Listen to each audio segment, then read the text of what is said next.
questions? I can ask one. I guess. Sure.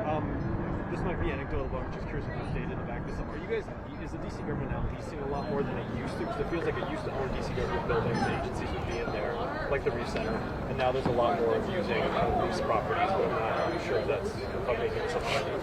Well, what we're talking about today is our strategy, our leasing strategy east of the river, and we have entered into a number of leases east of the river for some of our buildings. Including DOH, which I think we have a few more months, and they'll be opening at Reunion Square here. And DOES has been here for a number of years, but we're looking for additional opportunities. What we know is that when the government can make an investment in an emerging corridor, it attracts other investment. There was a report in the Washington Post that a new migrant processing center was opening in Northeast. Can you confirm that, and can you describe what that facility is being used for? We have added some additional space in our DHS system, and we will use it to service people who need our services. At this juncture, it will support our outreach to our migrant services office. And that facility has opened? I have somebody confirm that with you. Can we follow up on that, Mayor? Can we talk to the new director of that? That new director has taken over, hasn't really talked to the press. I've been asking, is it possible that we could talk to her sometime and just get an update on the office and the new center and just what's been going on? We're happy to get you an update, Mark. We can get you an update. Mayor, who's paying for it? Just curious. Is the federal government giving you any assistance in this? We have the ability, Sam, to request certain services be reimbursed, and there are pretty strict limitations on that in terms of the number of days and the types of services that we can offer. But we will submit for reimbursement all eligible services. Of course, this has been going on for a while. Has the city yet been reimbursed for any of the... Let me have somebody give you a readout of that. Mayor, the city is approaching, sadly, 100 homicides, and all major crimes seem to be up in the district. How concerned are you that this will continue in that trend, and what are the solutions in your mind? As you know, I have identified what I think are some gaps in our law that I've asked the council to consider, as well as all of our entire team to look at our processes to make sure if there's anything that we could be doing faster or better, that we're doing exactly that. So we don't stop trying to innovate in this space to make sure that we are stopping the violent people in our communities that are using guns, that quite frankly are terrorizing neighborhoods. At the same time, we're preparing for a very fun and productive summer for our kids, where thousands of opportunities are available in either a DPR summer camp, a summer youth job, or summer school for kids to keep them occupied throughout the summer. Before the council approves or disapproves of your legislation, is there something else? Foolhardy. I'm telling you what we need, and we can't do it with one or two hands tied behind our back. We've identified gaps, we've sat down with all of our partners, and we need some action. As following up on that, you say you never stop, but the council is going to stop. They're going to take a summer recess, and Chairman Mendelson has been very clear that they won't take up your proposed legislation before they go on that recess. Can you react to that? Can you comment on, would you like to see them not take a summer break, or at least get to this before they go away?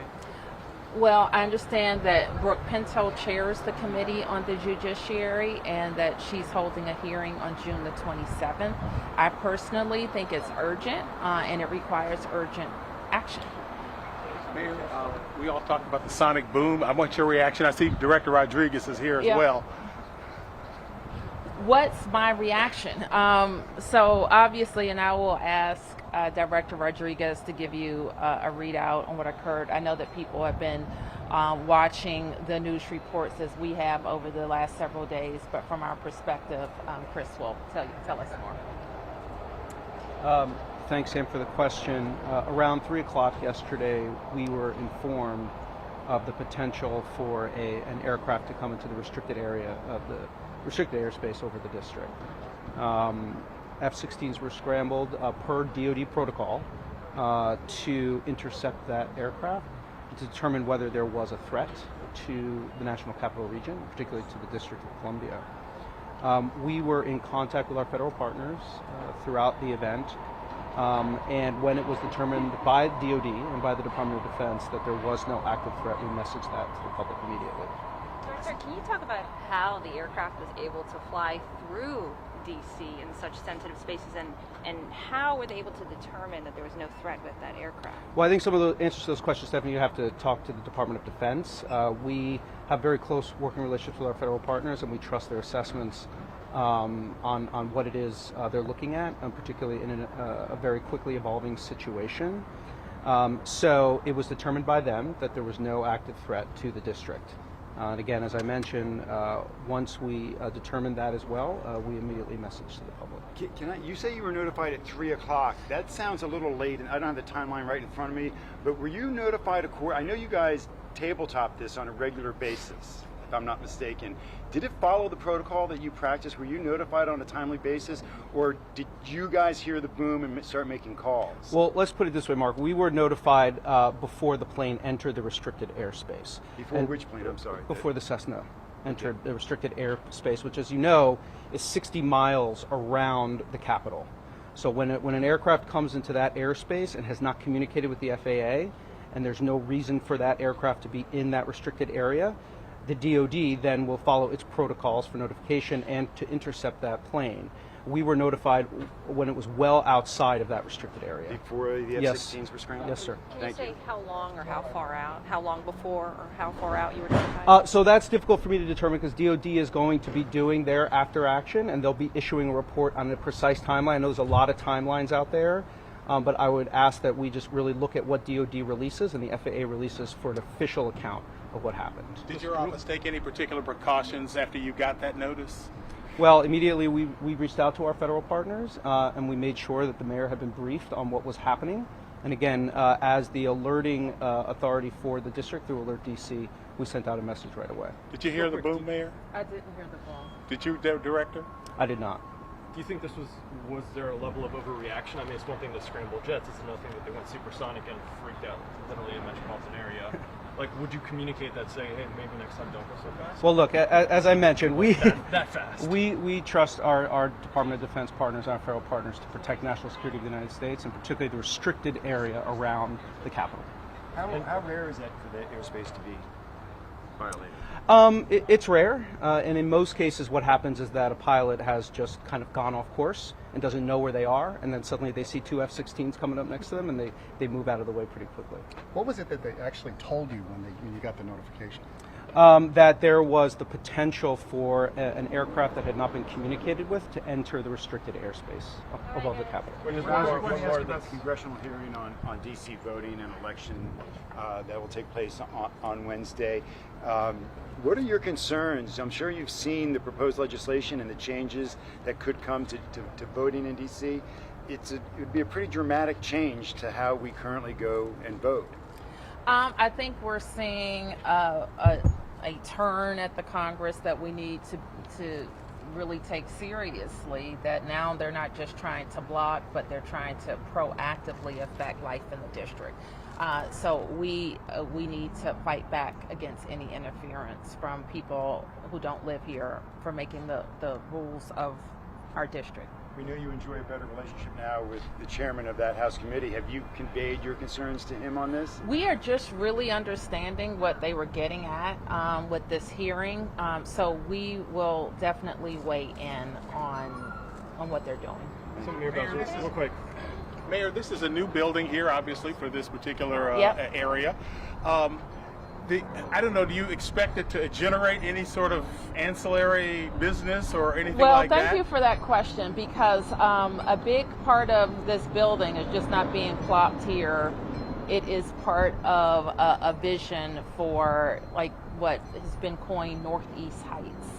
And so there's a shopping center across the street that is underperformed, that is not serving the neighborhood well, that we spent quite a lot of time talking about how we're going to attract a new grocer and update that shopping experience for our residents. This corridor also did not fare well during COVID in terms of some retailers that didn't make it. So we have to spend a lot of time really focused on how we attract retail back to the corridor. What we know is having more daytime traffic from 500 people who work here, who work for DC government, is helpful not only for that retail, but also for shopping and dining. So it's a win-win for the community. One of the things that one of the residents said to me was that there are 5 liquor stores, they say, kind of in this corridor here. I don't know what you say about that, but I guess that's what's supported at this point.